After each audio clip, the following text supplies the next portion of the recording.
can fight endlessly on the supposition that there are good guys and bad guys. And when we fight on that supposition, there is no possibility of compromise or of gentleman's agreement. As there is honor among thieves. We're all thieves. Let's face it, face it, face it, face it, face it, face it. Todo mundo sabe que a tecnologia avança com o tempo, e isso é um fato. E com seu avanço, os meios de animar qualquer coisa avançaram junto.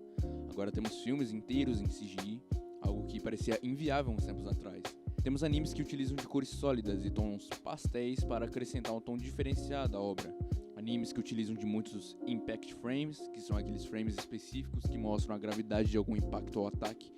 Mas uma coisa eu admiro nos animes antigos, que é a sua simplicidade, sua estética, os seus tons. Tudo parecia bem diferente, e eu não tô aqui pra falar que os animes antigos eram melhor, apesar da maioria dos melhores animes serem de tempos atrás, mas os tempos mudam e a tecnologia avança. Mas algo particular que eu notei é que remakes de animes antigos, como por exemplo Trigun ou de Hunter x Hunter, Naruto, Dragon Ball, não conseguem restaurar a essência nostálgica que a gente sentia naqueles animes antigamente. Talvez isso deve ao grande salto tecnológico dos tempos atuais. Uma coisa notável entre os animes antigos e os novos são seus cenários. Você já percebeu enquanto assistia Dragon Ball Z ou One Piece, pré-time skip, os backgrounds do fundo são feitos todos à mão. Sim, nada de computação. Não somente os planos de fundo, é claro. Bom, nos anos 90, o anime passava por uma grande evolução gradual, e o método mais comum de animação era o tão aclamado cel animation ou animação tradicional. Selga é o termo japonês para a imagem de celuloide. Refere-se ao material transparente utilizado para fazer frames de animação na produção de shows e animes japoneses. Cada célula é um quadro. Vamos ver esse exemplo aqui de Cowboy Bebop pintado em animação tradicional. Ao criar o Selga, a moldura é inicialmente desenhada e em seguida uma versão limpa do esboço é conhecida como Douga. O esboço que acompanha inclui o contorno da imagem e instruções para o próximo artista sobre sombreamento, coloração e enquadramento da foto. Esse desenho a lápis é então colocado sobre o celuloide traçado com tinta. Uma vez traçado o esboço, a imagem é virada e colorida com tintas acrílicas no verso. Normalmente, ao pintar células, o primeiro passo é pintar uma cor em todas as células de uma sequência. As tintas utilizadas na produção do cel são fabricadas com pequenas variações da cor desejada, para compensar a camada extra de cel transparente adicionada entre a imagem e a câmera. Por exemplo, uma cor ligeiramente mais brilhante seria usada para uma célula de camada inferior para compensar o efeito opaco das células na parte anterior. Na parte traseira de uma célula pintada, ao pintar na parte de trás de uma célula, em oposição à frente, obtém-se um acabamento bem mais suave na imagem final. Como o celuloide é transparente, eles podem ser colocados uns sobre os outros para diferentes finalidades e efeitos.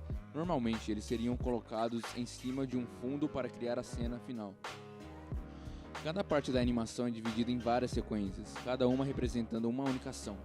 O início de uma sequência é referido como célula-chave ou quadro-chave e geralmente será desenhado pelos animadores principais, enquanto os quadros intermediários são tratados por outra equipe de animação ou às vezes terceirizados. Como resultado, essas células-chave podem ser valiosas, porque elas teriam sido criadas por artistas mais renomados.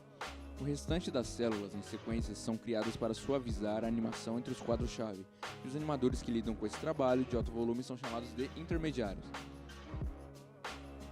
A informação sobre a localização de uma célula em uma sequência está contida no canto superior direito de uma célula, consistindo em uma letra e um número. A letra representa a camada da célula, enquanto o número é a posição da célula na sequência. Se o céu for o último de uma sequência, será escrito fim ao lado dele. O primeiro e o último céus em uma sequência geralmente serão key cells. O céu Cowboy Bebop, por outro lado, tem a marcação C1. Isso significa que é o primeiro de uma sequência para uma célula da camada superior, que nesse caso é o movimento dos olhos e da boca. Esse é um truque comum em animação, onde as camadas inferiores de uma célula do personagem terão traços em branco, permitindo que o movimento dos traços faciais seja sobreposto no topo para reduzir a quantidade de desenho necessária para uma cena. Bom, como a gente já sabe, a maioria dessas técnicas de produção foi substituída pela animação digital. Os esboços conceituais e o Douga subsequente ainda são feitos à mão, mas em vez de serem pintados em céus, agora são digitalizados e o restante da produção é concluído em computadores. O resultado é que esse processo é muito mais rápido e barato de produzir, mas torna os itens produzidos à mão itens raros de colecionador. O ponto geral de transição para o digital ocorreu em 2001, então os programas mais modernos como Naruto e One Piece geralmente terão apenas seus esboços disponíveis. Esse também é o caso de algumas séries mais longas como Hunter x Hunter e Pokémon, cujos episódios anteriores terão sido feitos usando técnicas tradicionais, mas posteriormente transferidos para o formato digital para episódios mais recentes após cerca de 2001.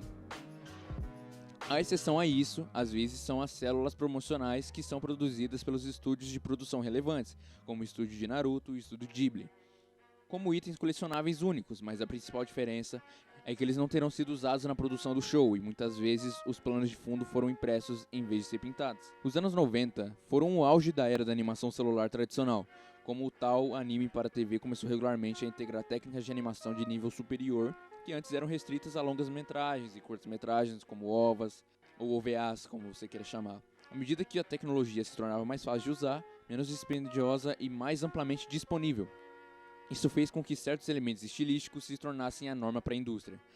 Um exemplo disso que eu tenho certeza que muitas pessoas notarão se assistirem animes de maior orçamento dos anos 90 é o uso distinto de sombreamento de cores e sombras pretas nítidas. Você pode ver isso em séries como Outlaw Star, Turner Gundam e Cardcaptor Sakura, onde o uso de iluminação e detalhes de cores é dramaticamente diferente do que estamos acostumados atualmente. Isso pode ser atribuído à popularidade dos lápis Mitsubishi na época, especificamente o conjunto de lápis de gel Uniball, que permitia que pretos nítidos e contornos coloridos aparecessem com mais destaque do que cores brilhantes. Isso levou a um visual decididamente dos anos 90, onde o anime tendia a usar brancos e pretos com mais frequência do que qualquer coisa que vemos hoje, embora ainda mantivesse um contraste geral mais baixo.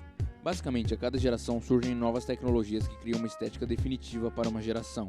Existem exceções como Planets e Ghost in the Shell no início dos anos 2000, mas você notará que muitas vezes uma era será definida por certas coisas.